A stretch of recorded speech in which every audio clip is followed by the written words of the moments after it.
Okay, we're going to start learning exercise 7. Here we're going to look at dice and a dice class. Our idea is to work on a game called Farkle, which is a dice game. The rules are pretty complex, so we won't be implementing all the rules of the game. But generally you roll 6 die, and then for each one you get 100 points, for each 5 you get 50 points. And then there's points for 3 of a kinds, and there's lots of different kinds of points for different things. And there's a complicated rolling system when you get to decide to re-roll. But we're just going to stick with real basic version of this and create a dice class and roll those dice. Now, if you're in a face-to-face section, we'll be doing paired programming methods. Check with your instructor if you're online if there's a version of paired programming that you'll be doing online. So paired programming is when two people program together, hence pair programming. It's a common technique, it's often called programming out loud. So it's a common way of working on a program together so that you can check and that two sets of eyes look at the code before it goes into production. So sometimes it's called programming out loud. There's one driver and one navigator. And generally the driver's at the keyboard and the navigator should be telling the driver what should be going on, and then we should swap roles every few minutes as we go. It's a social skill, so something you have to work on and try out in different ways. So again, at first it may not work, but you've got to work on it and develop the communication skills and social skills to do good pair programming. A lot of companies use this, and it's a great skill to learn. Okay, so back to the actual learning exercise. So we're going to be creating two classes, a dice class and a Farkle class. And so we'll be looking at a class where a Farkle class that rolls 6 dice, but in order to do that we're going to create a die class. So first we're going to do this die class. So here's a outline of it. So I'm just going to go over to BlueJ, start a new project. I'm going to create a new class and call it die. So create your die class, open it up, and we're going to delete most of the stuff in here, but I guess we can do some editing here. We're going to write a description up here. Die simulates a single die that can be rolled. Now, what variables do we need in this die class? So, if we look at our descriptions here, we're going to have two private variables, both integers. One to keep track of the value of the die. So what is it? So the value might be a 5 or a 4 or something like that.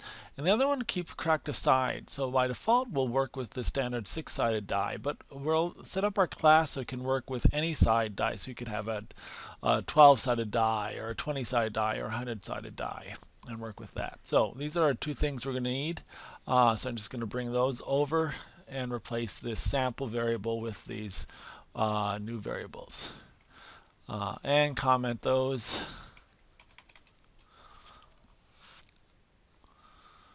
So we have our two variables, value and sides. Next we'll have to make a couple constructors, and we're going to have two different constructors, one with no arguments that's going to set the number of sides to 6, and one where we specify the number of sides. In both cases we should set the value to a random number. So let's start this out.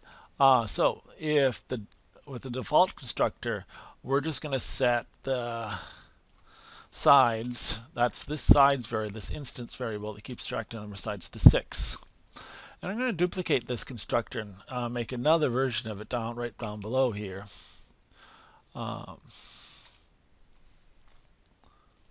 Okay, so I have my constructor here. Now I'm going to add a parameter to it.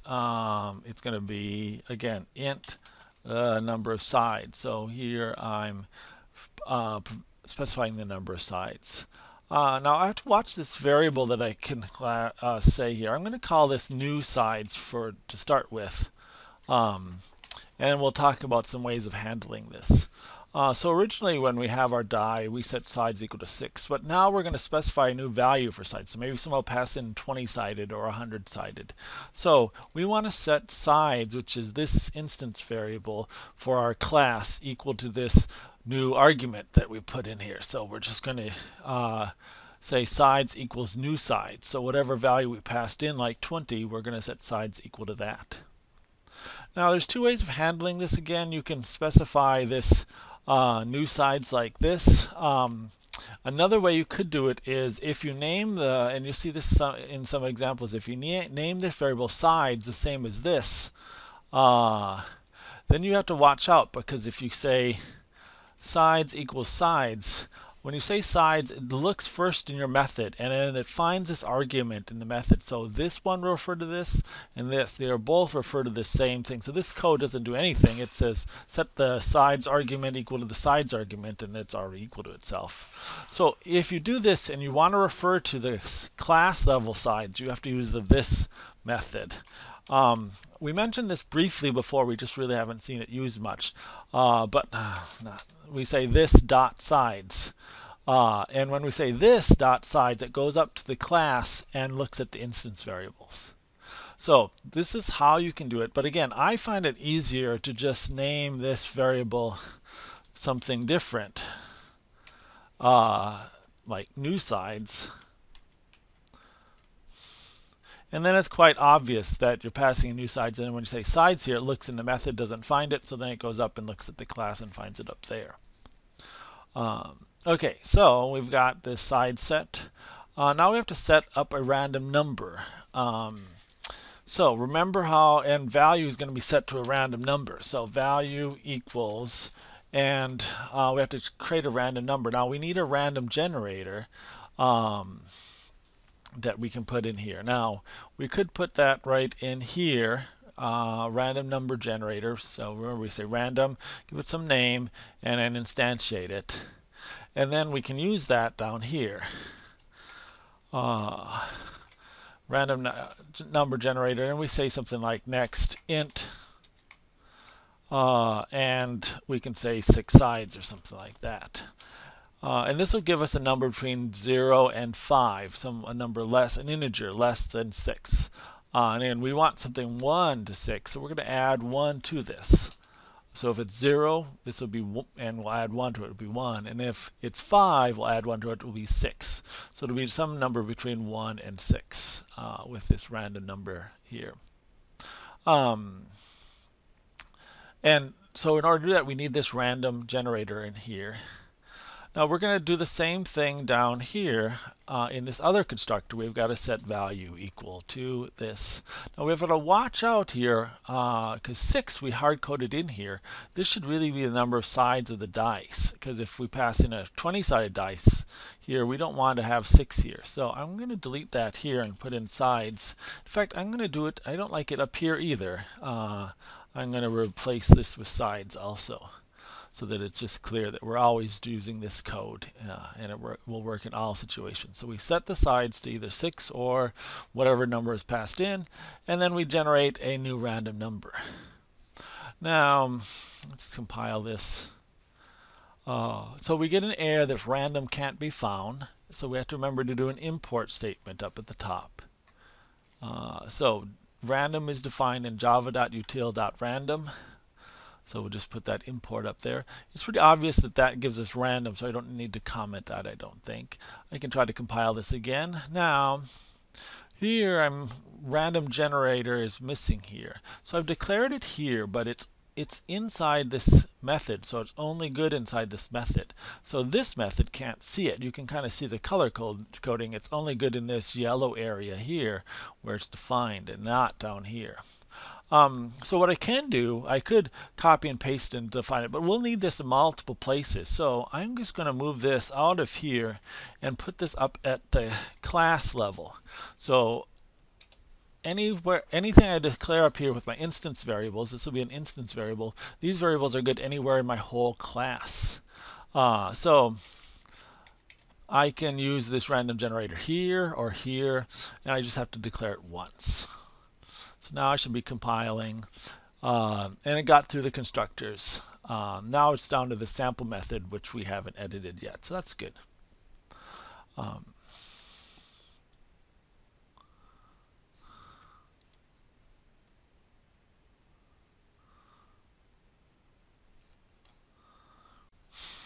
Okay, so now we've got the constructors done and the general outline of this class done, and this is where I find students have the most confusion. So now we're going to let you go on your own for a while. So let's look at the dice class.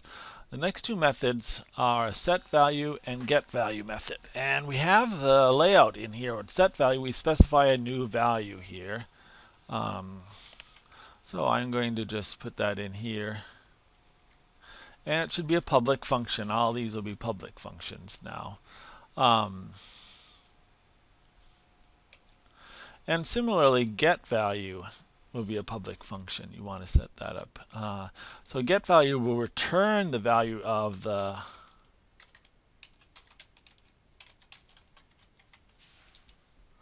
will return the value of the value of the die. So return the value parameter, and set value will set that. Now, one thing I suggest you do to make this a little easier is to type in a new name for this. Call this new val here to make it a little more clear.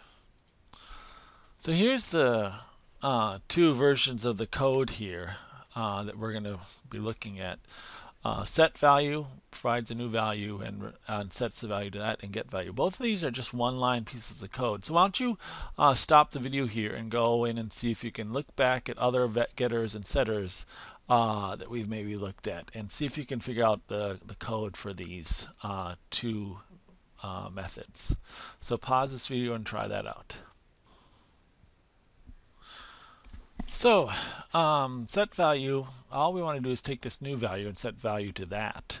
So the value parameter is the one that's an instance variable up here that we're keeping track of. So in our die class, we just have these two variables. And once we do the constructor, we will probably not change the sides again. So we're just going to set value equal to the new value. Now for get value, we want to return something. So we're just going to do a return. And we want to return the value. So, and that's an integer variable, and we want to return an integer. So that's what we want. So this will just let us access this value function easily. Now, next thing we want to do is add a method to roll the die. So we're going to roll the die, and just to make it a little more useful, we're also going to return that value. So we'll have a method called roll. It'll return an int. And then here you want to set this die to a random value. So why don't you stop the video again and put in code here. You want to set the value to a random value, and then you want to also return that value. So again, we've got roll here, and we're using the same code we used up above, where we're setting this value to a random value. We're taking the random number generator, which we declared up here, and we can still use because it's inside this class, rangen. We're doing next integer sides, and make sure you're using sides and not 6 here, because it might be a different sided die, and then add 1 to it. So this will give us a number between 1 and the number of sides. And then we're also going to return that value here. So it's kind of similar to get value, except for we set it to a new random value and we return that value. The last thing we're going to look at is a toString method. A lot of classes implement a toString method, and they're very helpful. All they do is return our results as a string.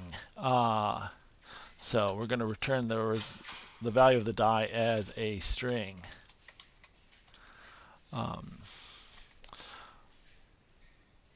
So we could declare a string variable and set it equal to that.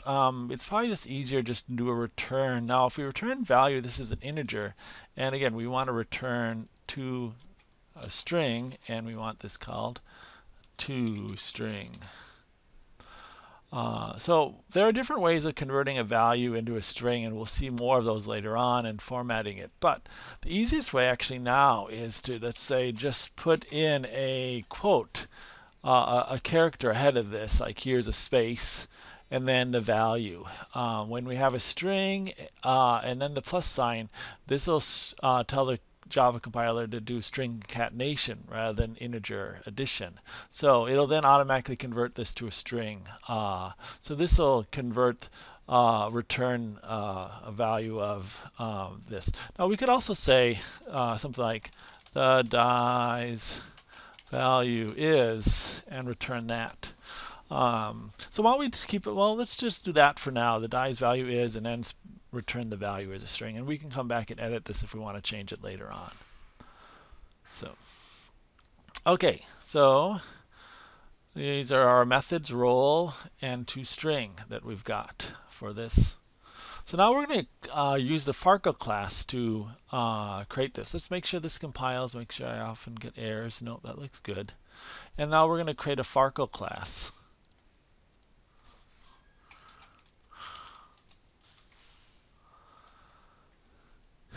And the Farkle class is going to have a whole bunch of die in it. One way of looking at it here is that here's our Farkle class, and it'll have a bunch of die variables. Each one of these die variables will point to one of these classes. And we'll instantiate a die for each one of these variables. And then there'll be a different instantiation of die. So there'll be lots of copies of the die class that'll be linked to this Farkle class. And so each die can have a different value. It could even have the different sides, but all of our die will have 6 sides. And then each of these die will have copies of the methods that it can invoke to it. So let's start with the Farkle class. Again, we're going to need to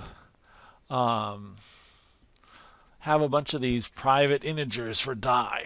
So our variables are going to be private. They're going to be a type die, and I'll just call the first one die1. And I'm going to repeat this, private die 2. So I've declared a variable for each of my 6 die, and each of them are die variables.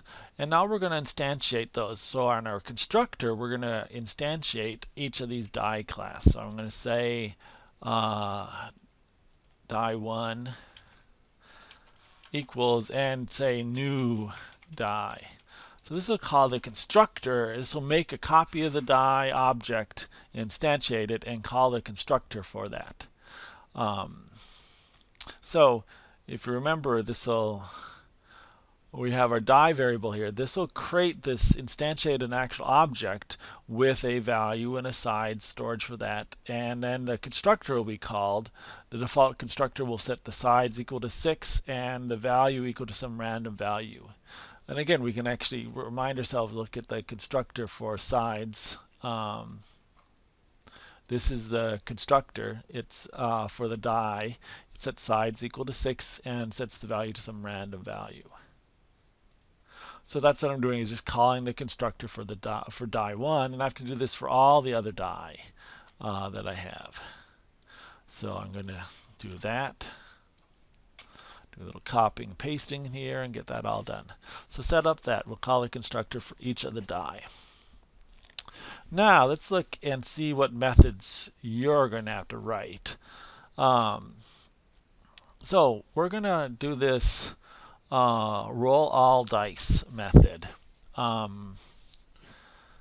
and roll all the dice together. So we're going to declare a method for that, public, and it doesn't have to return anything, and it'll just be called roll all dice. It's not even going to need any arguments.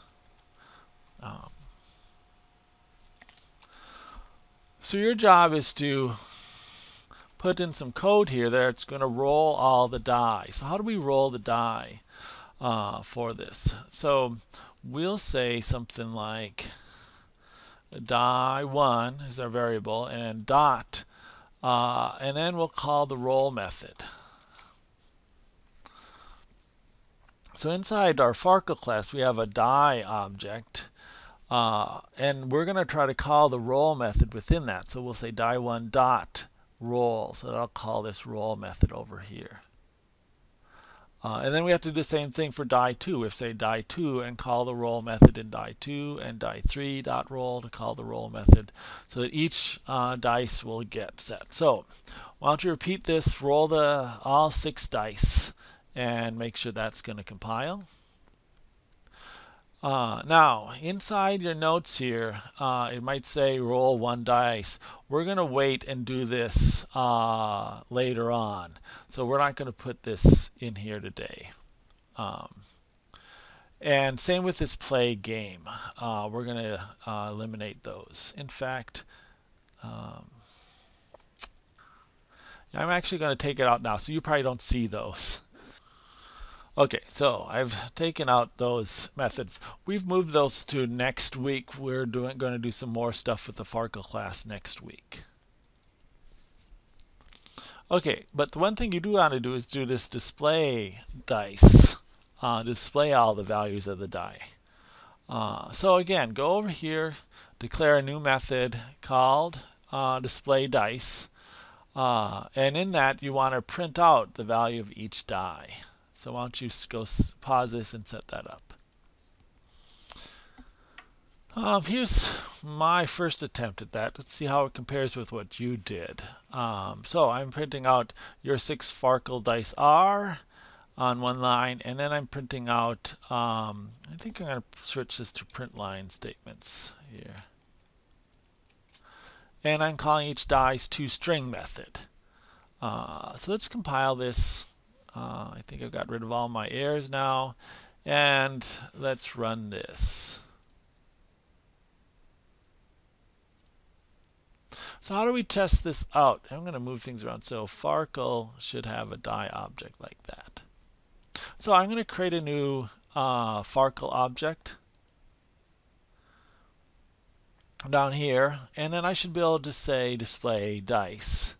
And it should display all the dice. Right now I'm only doing the first 3 dice. I need to do all 6. But it's displaying those. Now right now all the dice are 1, 2, 3. That's weird. Let's see if that's just a random. I'm going to roll the dice and display the dice. And now they're different numbers. So I can roll the dice and display the dice. And now they're different numbers. So every time I roll them, they should be set to different die. So this works out well. I could redo this. Once I get this working now, I can set this up so it displays all 6 dice this way.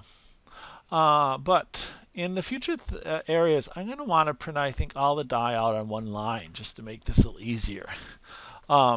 So what's one thing I can do? Also, I use the toString here, but you could also have used, did you use toString or did you use value? Because you could always also use, not value, get value here.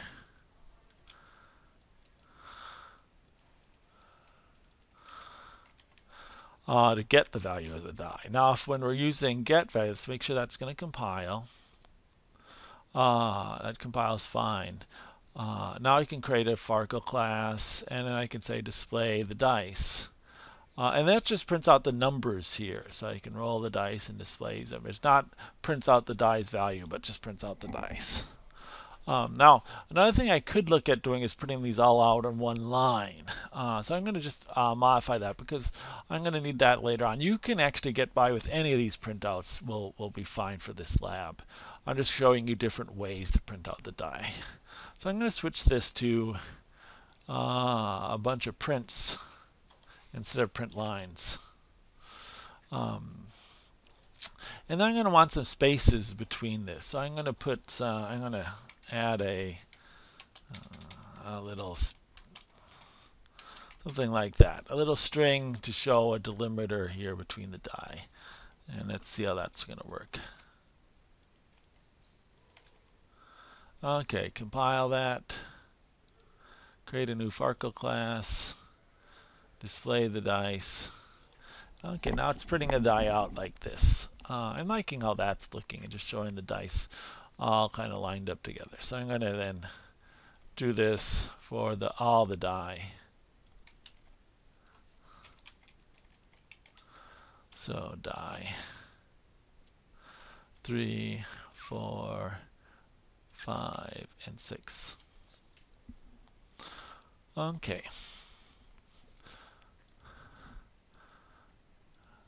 Now I should be able to see, I'm going to clear this out.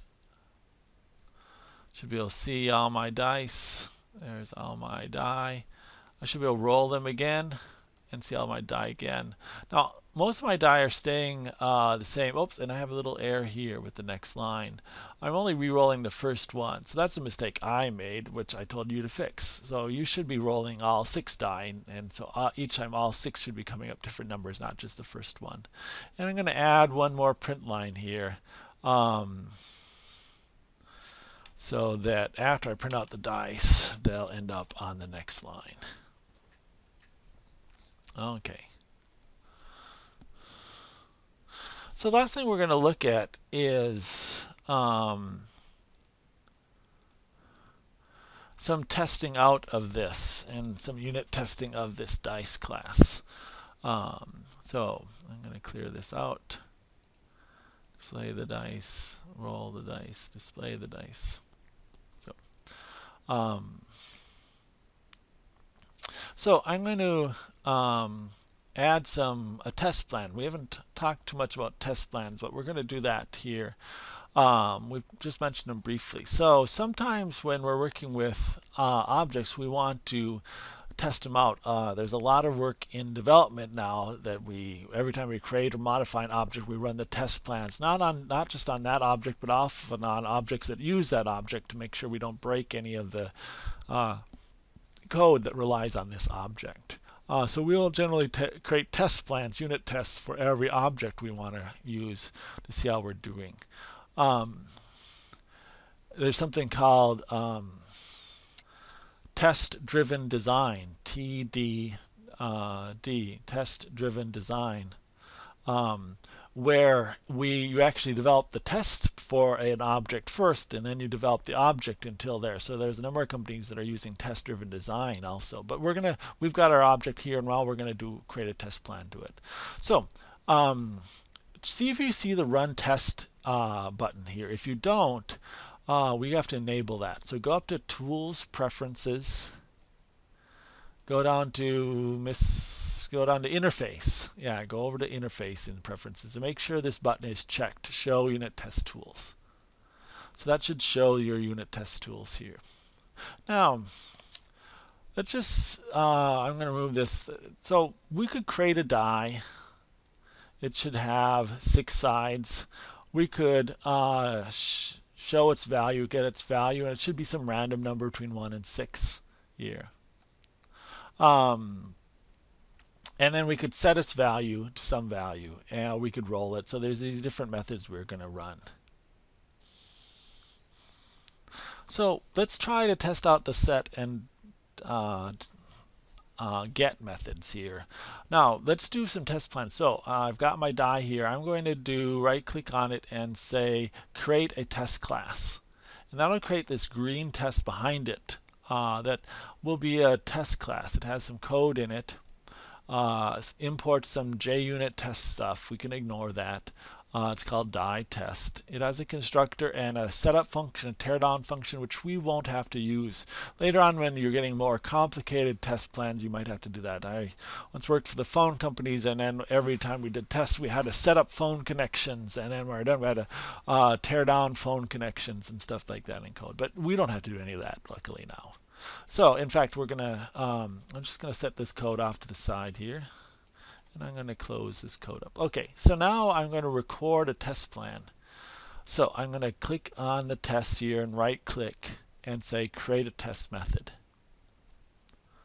And I'm going to give it some name. I'm going to call it test set get, because we're going to test the set and the get. Now, notice when I did that, the recording light came on. So now it's recording me. So I have to be quiet.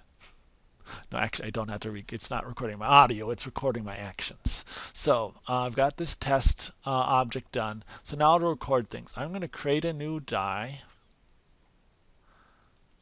Put it down here. Now I'm going to set its value. I'm going to set its value to 1, and I'm going to then get its value. And now, since I'm in test record mode, it's got a different pop-up window. It tells me what the value is, but then it says, what should it be? And so I set it to 1. It should be 1, and it is 1. So that looks like it's working. And I'm going to do one more thing. I'm going to set its value to 6. And I'm going to get its value again, and it should be 6. So if I set it to 6 and get it, it should still be at 6. Okay, so I've recorded a number of different actions. Now I'm going to end the recording. So click the little end button here. So now if I run the tests, oops, the window popped up over here. When I run the tests, it should display all my tests here. Right now I only have one test, and it says that. And a green check means it succeeded. Okay, so I'm going to do another test, record another test plan here. Well, before I do that, let me jump back into this test plan. So what it's actually been doing is that it put in code in the test plan automatically for it. It added a test set get method, created a new die, instantiated it, called it die2 because that's what I called it here, set its value to 1, and did this assert equals. This is a special method, assert, that we use in test plans. Assert equals got its value and then asserted that it should be 1, and if not, the test will fail. Then it set its value to 6, called die2.setValue to 6, and then asserted test. That assert is a test. Again, we won't get into that too much right now, but it's going to check its die2 value and see if it's equal to 6. So it's put this code in here for me. So again, I'm going to record another test plan. So again, I have to right click on the die test, right click on that, create test method, I give it a name. So I'm going to try the roll one. So I'm going to test roll. Now the recording's on. I'm going to create a new die, and again, I'm just going to keep using the default constructor right now. Here's my new die. Now it should have set itself to a random number. I'm going to do a roll anyway. I did a roll. And now it returns, it sets the die to 4 and returns a value. And so I'm just going to say it should be 4. And then I'm going to end the test.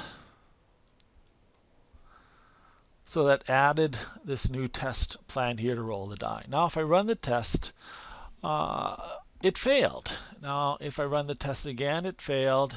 Run the test again, failed, failed. Oh, now it succeeded. Now it failed, failed. Every once in a while it'll succeed, but most of the time it fails. So what is the problem? So I'm going to open up, if you don't already have, open up the die test method. Test roll here. It creates a new die, and then it rolls that die. And I check if it's equal to 4. Well, when we roll the die, it sets to a random number. So it could be 1, could be 2, could be 6. Some number between 1 and 6 for the default constructor. So this isn't quite what I want. It only works half the time. So I'm going to replace this by a different assert. I'm going to say assert true. Oops. If I can type, assert true. And then I'm going to say if die roll. So what do I know? Die roll should always be greater than 0 or greater than equal. Well, let's just say greater or equal to 1. Here. So it's going to test that out. And then it's going to test out and see if die roll is going to be less than or equal to 6. Now, next week we'll get into more of these greater than or equal to signs. So right now just put them in like this. And this will test out if the die roll is greater than or equal to 1 and or less than or equal to 6. Test those both out. Now this just does one test. And maybe it succeeds. Remember, it randomly succeeded sometimes. So I'm actually going to copy this out and duplicate this a bunch of times. Now later on, we'll learn how to do a loop and do this 1,000 times or something like that. But for now, I'll just do a bunch of roll the die a bunch of times to make sure it always is greater than 1 and always is less than 6. Okay, so now I'm going to close that. I have to compile my test plan. If I run the test now, nothing will happen because you see these little bars here, it's not compiled. So I'm going to compile that, and now I can run the test plan. And now our tests succeed all the time. So that's a quick view of how to test things. Now we should probably be doing new tests. We should probably be doing tests for what if we create a 20-sided die? Will that work? Will that work? So I could add a test plan for that. So let's just try that. Create a test plan here. Test roll 20-sided. So I'm going to create one of these die with a certain number of sides. Die one, or I'm going to call it die 20, so I remember how many sides. And I'm going to specify 20 as the number of sides here as the parameter. So now I can roll it, and it should come up with a number between 1 and 20. Came up with 4, so I'm going to test if it's equal to 4. And I'm going to end the test recording. And again, I'm going to run this test. But again, most of the time, 1 out of 20 times, it's going to, most of the time it'll fail. If I do this a bunch, every once in a while, it will succeed randomly. So I'm going to go and edit that test plan again, just like the other ones. I'm going to do something like this. After I create my die, I'm going to assert true that die 20 is greater than or equal to 1, and that die 20 is less than or equal to 20 here, because I set it equal to 20 sides. And again, I can copy and paste that.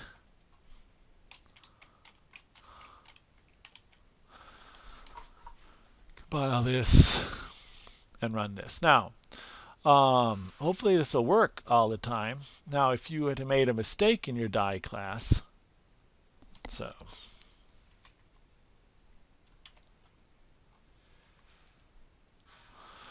let's say when we did our default constructor here, we didn't put in sides here, but we always just left this as 6 and compiled that. So we had some sort of logic error there. And now we run our tests. Let's see if I did that right. Yeah, and so now our test planner is still not catching this, because now even though we've set a 20-side die, we're still only getting numbers 1 to 6, which are legal but not what I want for this. So there can be still errors in here that aren't being caught by my test plan. So I should be putting in more tests, more complicated tests to test this out. Next week we'll look at some more complicated tests, and we'll also look at tests for things like, what if I set the die to a negative value using set value, or set it to 0, or set it to something more than number of sides? Is that allowed? So we'll look at some of that next week. But for now, hopefully you have a Farkle class that works and a die class that works, and a little test plan on the die class that you can run, and we'll do basic tests on the die. Okay. You can zip up this project and submit it.